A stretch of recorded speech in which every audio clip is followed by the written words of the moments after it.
Muling tiniyak ni Pangulo Aquino ang paglago pa ng ekonomiya ng bansa. Sa kanyang pagharap sa Euromoney Institutional Investor, inilatag ng Pangulo ang mekanismo para sa Target Inclusive Growth. Si Rocky Ignacio nag-uulat. Tiniyak ni Pangulo Aquino ang pagtatagpa ng ekonomiya ng Pilipinas sa taong 2013 sa harap ng Euromoney Institutional Investor kaugnay ng Philippines Investment Forum sa Makati City.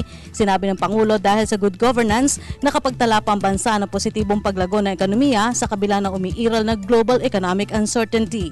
Una na dito ang pag-akyat ng economic growth sa 6.6%, pag-arangkada ng stock market index at mataas na direct foreign investment nitong 2012. If last year I spoke to you of this turnaround, today allow me to share with you the continuing journey of a country that has even more achievements under its belt. 2012 was an outstanding year for our economy, besting all expectations, including our own analysts, by growing 6.6%, one of the highest growth rates in ASEAN. Last year was also a historic year for our stock market with record highs.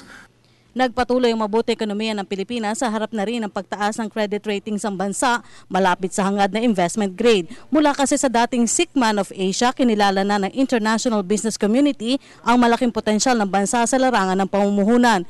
Dito inilatag ng Pangulo ang mekanismo para sa target ng inclusive economic growth sa loob ng tatlong larangan. Ang agrikultura kung saan mahigit 2 milyong katao ang mabibiyayaan ng dagdag trabaho at oportunidad.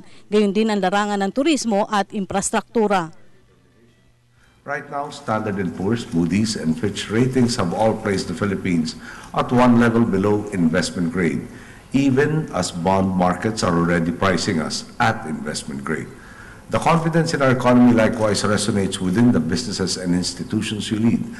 After all, the Japan External Trade Organization, or JETRO's 2012 survey of Japanese-affiliated companies in Oceania states that the proportion of profitable firms for the countries in the ASEAN 5 declined, except for the Philippines, which Dahil sa patuloy na pag-arangkada ng ekonomiya, hinikayat na rin ng Pangulo ang pribadong sektor na maglaan ng pamumuhunan sa dalawang malaking proyektong pang-infrastruktura kabilang na NLEX-SLEX Connection Road.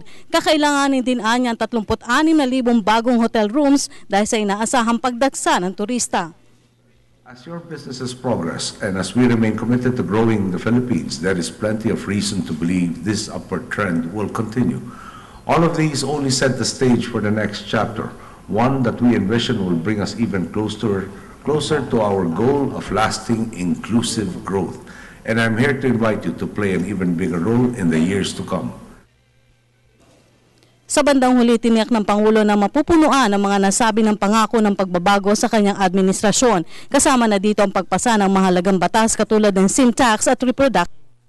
Pero hindi lamang anya sa fiscal discipline at good governance ang biyaya ng pagbabago dahil katuwang nito ang sinasabing educated workforce o kakayahan ng mga manggagawang Pilipino.